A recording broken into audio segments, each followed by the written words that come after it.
The Pentagon, ever since that plane hit them over 20 years ago, and they've been going downhill ever since. Did you see that interview the other night on 60 Minutes? Jeez, poor leadership. They're letting defense companies around the world monopolize the parts we need on all our military hardware. The planes, equipment, gun parts, tools, ammunition, you name it. They monopolized all of it. They're letting a handful of corporations take advantage of us. Now, this is the Pentagon. It's where all the brass are hanging out and all the big wigs. Yeah, supposed to be leaders. Supposed to be leading with security and ideals. The worst part of it is it's hurting our men and women in the armed forces. And I tell you exactly how. These things like this are going to happen. Every once in a while, you're going to get somebody, they're going to price gouge you on a part because they buy millions and millions of parts, okay? It's going to happen here or there or every once in a while. Then you try to root it out, get better deals, or start making, design it, do something to fix the problem. The problem is it continues and continues over and over and over. It's a buildup. It's just not random here or there. And nobody's addressing it or doing anything about it. It's one thing to have a problem. They monopolize it. All right, been going on for a year or two. All right, put an end to it. But this is going on for years and years and years. Nobody's addressing it. Nobody's fixing it. Nobody's making it any better. Back to what I was saying. So now, that's hurting the security of our nation, okay? Because the more they price gouge us and the more money the defense contractors get, that's actually less money because they got a budget. Regardless, it's a budget, okay? So they're getting the majority of the budget, in other words. These crooked defense contractors, handful that's monopolized the parts. So that directly takes from the armed service men and women. That's less uniforms, that's less guns, that's less training, that's less everything. That's less things for them to protect us with. You see what I'm saying?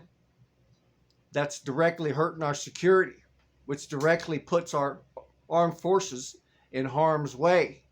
The men and women, the boots on the ground, if you will. That's less that's put into their hands with equipment or whatever it is. That's directly affected how they do their job and how they protect us as a world-leading superpower. It's a major problem. It needs to be taken care of. And not only that, you research the numbers across the armed forces are dropping like flies. That's another big problem. And I tell you this, they're not taking care of their women in there. That's one of the main problems. Their family planning benefits is not there. Okay, and then the sexual assaults against them. And dependent care. The top 3 reasons females drop out. Okay. Now, if you think that female drops out because of that and goes home, what do you think she's going to tell her daughter? Huh? Oh, well, go on down there. Yeah, they're not. So that kills off the next generation of armed forces. There goes your next soldier.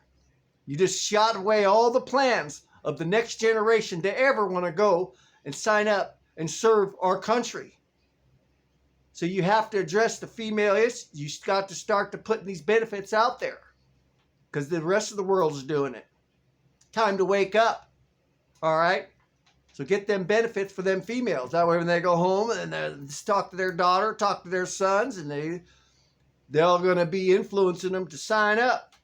Take better care of them. Not only going in, but coming out. And another thing, another major complaint, because of the vacation times, you need to increase the leave times. Okay? So quit letting those handful of companies screw us on all that money, and all that money you're being raped out of, to give it to the armed forces, the men and women, the boots on the ground, put the things that they need. All right? And start taking care of the next generation in line. And the only way that's going to happen if you start giving them the benefits they need to help protect and raise their families and help the next generation get in there and protect our nation. Because you guys aren't doing a very good job at all. Not at all. These ain't just random problems. These things are built up over years and years and years. You're not doing anything about it. It's time to start fixing things, and you got plenty of billions and billions of dollars to do it. And you let companies continue to take advantage of you. Yeah, and you're supposed to be leaders. Yeah, leading the superpower. You're the Pentagon. Start acting like it. Until next time.